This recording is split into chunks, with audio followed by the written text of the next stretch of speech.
ما نه یو چا پوښتنه وکړه چې دا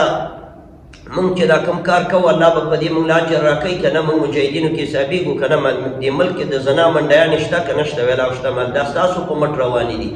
ځکه چې ته پشتیبانې د دې ځای نو په دې کې ورسره ته شریک نو چې یو ملک کې د زنا اډې برالا جوړي او کم نظام د هغې حمایت کوي چې څوک هغې له نه ورپرېږدي چې دا ړنګې شي او زناګانې او ښځې وله لرې له ځایونه راځي که دوبۍ وي که قطر وي که هر ملک او که ابو ظبی وي که پاکستان که هر ملک نو دغه د زنا اډې ړنګول فرض دي او چې څوک دې ړنګولو نه دفاع کوي چې نه دې نه ګر چاپېر یو قوت پروت دی نو دغه قوت دا ماتول پکار دي او دا اسلامي حاکمیت نه دی اسلامي حاکمیت تاسو ماله تشریح کوي چې تاسو څه له وایئ ما خو درله دا تشریح کو که زما په دې خبرو کې کومه خبره که چېرته داسې چې د الله آیاتونو پورې ټوکې کول کفر نه عزتمندو ما مخکې د جمهوریت په رابطه باندې یو کلیپ کړی و چې جمهوریت په اسلام کې نشته او دا د اسلام سره ټول عمر په تصادم کې راغلی او ټولو انبیاو علیهم السلام ته مقابل کې جمهور او اکثر خلک ولاړ دي نو په دې رابطه باندې غواړم چې څه نور وضاحت هم تاسو ته وکړم چې جمهوریت په څه وجه باندې ناروا دی او حرام دی یو خو د جمهوریت د لوازمو ځینې یو پارلمان دی یعنی دا پارلمان یا پارلیمنت دا د جمهوریت سره لازم دی په دې معنا باندې چې دلته به ډېر خلک را جمع کېږي مشران وکیلان د ټول ملک او هغه به یو قانون پاس کوي نو که اکثریت دا قانون پاس کو دا قرارداد پاس کړلو نو دا به منل کېږي اگر که هغه اکثریت هر رقم خلک یو هغه قانون هر څومره د قرآن او سنت سره په تصادم کې او چې اقلیت په هغه باندې قرارداد وړاندې کړي نو هغه به نه منل کېږي اگر که هغه قرآني حکم هم وي نو پارلمان دا د لوازمو د جمهوریت نه دی او پارلمان په خپل نفس کې یوه نوع کفر دی او دا په څه وجه کفر دی پارلمان د دې وجه هم درته وایم قرآن عظیم الشان کې الله فرمایي وقد نزل عليكم في الكتاب ان اذا سمعتم آيات الله يكفر بها ويستهزأ بها فلا تقعدوا معهم په تحقیق سره الله په تاسو باندې په آسماني کتاب کې دا خبره نازله کړې وه چې کله یو قوم د الله د آیاتونو پورې ټوکې او مسخرې کول او استهزا کول ورسره مه کښېنئ او که ورسره کښېناستئ انکم اذا مثلهم تاسو به هم د دوی په څېر د ایمان نه خلاص شئ اوس راځو چې پارلمان کې د الله د آیاتونو پورې څومره مسخرې او استهزا کېږي پارلمان کې یو عالم هم ناست دي ښځې هم ناست دي قادیانې هم ناست دي پرویزي هم ناست دي منکر حدیث هم ناست دي یو مخلوط د بجلیګر مولوي صاحب خبره یو مرتبان یاره بلا پکې نو عالم چې آیات وایي ټول ورپورې مسخرې وکړي او د دې ثبوت دپاره تاسو فتاوی حقانیه وګورئ مولانا سمیع الحق صاحب لیکلې ده دقیقه حواله یې رانه وسیره ده که چا پې به نه منله ورته حواله او صفحه هم ښیمه هغې لیکلي دي چې کله په پارلمان کې سمیع الحق مولانا صاحب ناست دی په پارلیمنټ کې او د شهادت موضوع ده چې ګواهي د ښځو ولې نه منل کېږي یوازې بدون الرجال نو سمیع الحق مولانا صاحب د قرآن آیات ویلی دی هغوی هم برسرو میخې ناست دي دلته چټاکې وایي او ریشخندونه وایي سمیع الحق مولوي صاحب ورته لګی دی چې خاندئ خاندئ خاندئ د الله آیاتونو پورې خاندئ دا فتاوی حقانیه کې په همدې الفاظو لیکلي بس د الله آیاتونو پورې خندا کفر دی خاندئ خاندئ ځانونه کافر کوئ نو دا څنګه اسلام دی چې د الله آیاتونو پورې ټوکې کېږي او دا د هغه ملک هغه کنده خلک دي دا هغه د ملک زبده خلک دي دا د ټول مملکت هغه خلک دي چې ټول مملکت په اعتماد کړی دی او هغه ښځې دي هغه د قرآن آیات ولوستل چې هغوی ورپورې چټاکې وایي او مسخرې کوي نو دا اسلامي نظام دې ته وایي اسلامي نظام خو دا معنا نه ده چې ولا د دې قوم افراد منځونه کوي او روجې نیسي او ډېر ښه د روجې ختمونه کوي دا خو په امریکا کې منځونه کېږي دا خو په روس کې منځونه کېږي دا خو په هندوستان کې 15 کروړه مسلمانان دي او د نړۍ لوی علمي روحاني مرکز په هندوستان کې دی دارالعلوم دیوبند او دارنګې مظاهر العلوم د مولانا زکریا صاحب رحمه الله مدرسه نو په دې باندې یو ملک نه دارالاسلام کېږي دارالاسلام دې ته وایي چې هلته داسې قاضیان او حکام موجود دي ینفذ الاحکام و یقیم الحدود چې د الله حدود نافظېږي نو جمهوریت په دې وجه باندې کفر دی چې په دې کې خلطه مضارع جوړوي قادیانې هم ازاد ګرځي غټه چوکۍ ورکړل شوي شیعه له د هغې نه غټه چوکۍ او دارنګې پرویزې منکري حدیث دی هغه له هغې نه غټه چوکۍ نو زموږ په اسلام کې خدا حکم دی الله رب العزت وایي چې څوک مرتد شو دین نه واوښتو نو دا نبی علیه السلام مبارک فرمایي دا قتل کې ختم یې کړئ دا نه چې چوکۍ ورکوي مسلمان هم دی عالم هم دی او تنظیمونه مختلف پکې دي او قادیانی هم دی پرویزی هم دی منکر حدیث هم دی منکر عذاب قبر هم دی محارف د قرآن هم دی ښځې هم دي نران هم دي جړاګان هم دي ټول ناست دي او د قرآن آیتونه ویل کېږي او هغې پورې ټوکې هم کېږي خندا هم کېږي او دا اسلامي جمهوریت نو جمهوریت سره اسلامي ټکي ایښودل داسې دي شیخ عبدالسمیع غزنوي صاحب ویلي لکه یو سړی وایي چې اسلامي شراب یا اسلامي زنا اسلام بیل شی دی او جمهوریت بیل شی دی یهودیت کله اسلامي یهودیت نم جمهوریت بهتر دی ځکه یهودیت هم په یو وخت کې صحیح دین و د موسی علیه السلام وخت کې یهودیت صحیح دین و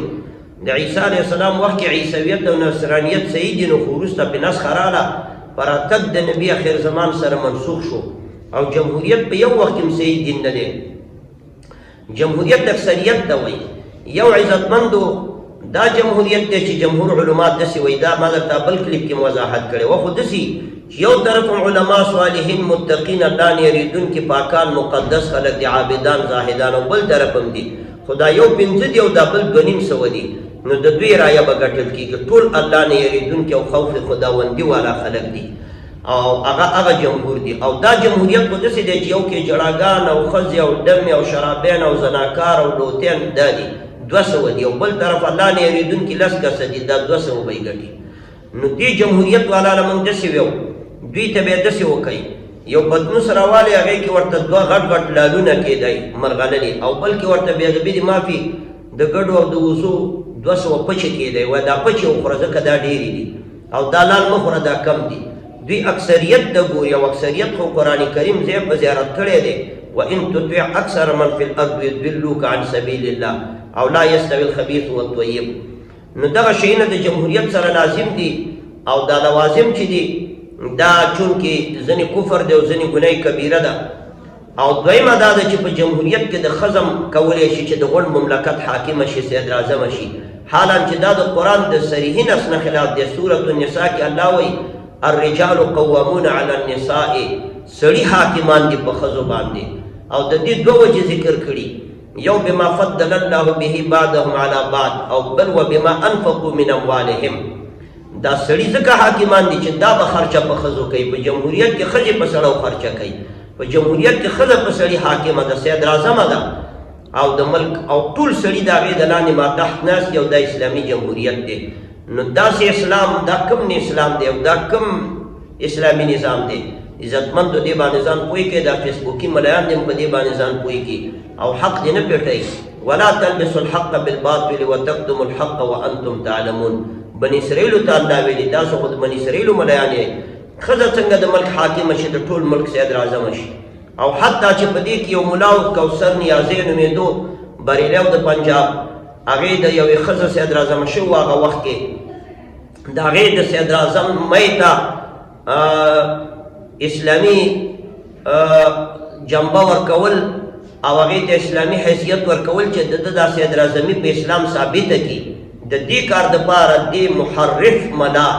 د بخاري شریف صحیح حدیث چې ابو بکر رضی الله عنه روایت کړی چې لن یفلح قوم ولوا امرهم امرأة د دواړو جهانو د سردار مبارک صحیح قول په بخاري ثابت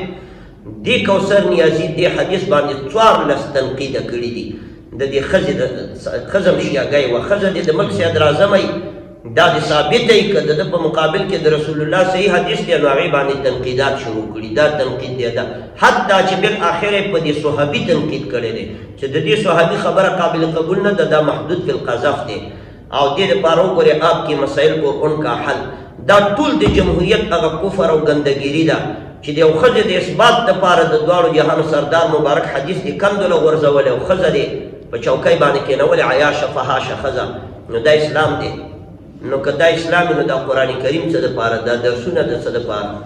دا عزتمندو دجل دی دې باندې تېر نه وځه اسلامي نظام مطلب وپېژنئ تاسو خو دا فقه ویلې له قاض ينفذ الحدود يقيم الحدود وينفذ الاحکام نو هلته خو نه احکام نافظېږي نه حدود نافظېږي ښځه صدر اعظمه کېږي پارلمان کې قرآن پورې ټوکې کېږي او د زنا اډې دې جوړي ما نه یو چا پوښتنه وکړه چې دا مونږ چې دا کوم کار کوو الله به په دې مونږ له اجر راکوي که نه مونږ مجاهدینو کې حسابېږو که نه دې ملک کې د زنا منډیانې شته که نه شته ویلا او شته مال دا ستاسو په مټ روانې دي ځکه چې ته پشتیبانې د دې ځای نو په دې کې ورسره ته شریک نو چې یو ملک کې د زنا اډې برالا جوړي او کم نظام د هغې حمایت کوي چې څوک هغې له نه ورپرېږدي چې دا ړنګې شي او زناګانې او ښځې ورله لرې له ځایونه راځي که دوبۍ وي که قطر وي که هر ملکي او که ابوظبی وي که پاکستان وي که هر ملکي نو دغه د زنا اډې ړنګول فرض دي او چې څوک دې ړنګولو نه دفاع کوي چې نه دې نه ګر چاپېر یو قوت پروت دی نو دغه قوت دا ماتول پکار دي او دا اسلامي حاکمیت نه دی اسلامي حاکمیت تاسو ماله تشریح کوي چې تاسو څه له وایئ ما خو درله دا تشریح کړو که زما په دې خبرو کې کومه خبره وي که چېرته داسې چې د الله آیاتونو پورې ټوکې کول کفر نه دا صغرا ده دا راته ووایي او که دی چې د الله آیاتونو پورې خندا کول کفر دی خو دا نه دي شوي نو دا راته ووایي چې فتاوی حقانیه کې بیا درته وښیم او که صغرا نه منئ نو آیات درته ویم چې ان اذا سمعتم آیات الله یکفر بها ویستهزأ بها فلا حتی انکم اذا مثلهم او که کبرا راسره نه منئ چې دا کار نه دی شوی نو فتاوی حقانیه بیا درته ښیم تاسې خپله وګورئ نو چې صغرا او کبرا دواړه مسلمې شوې چې د الله آیاتونو پورې ټوکې په پارلمنټ کې او پارلمان کې شوي دي او دا کار کفر دی نو نتیجه به یې څنګه راوباسې ته خو نقیض د نتیجې راوباسې دا اسلام شو که بیا دا کفر شو نو هر ملک کې چې وي موږ یو ملک ته ګوته نه نیسو چې دغسې حاکمیت پکې موجود دي چې هلته پارلمانونو کې ښځې امباکسرۍ میخې ناست دي جړاګان ناست دي شرابین زانین قادینین منکري حدیث منکري ختم نبوت دا ناست دي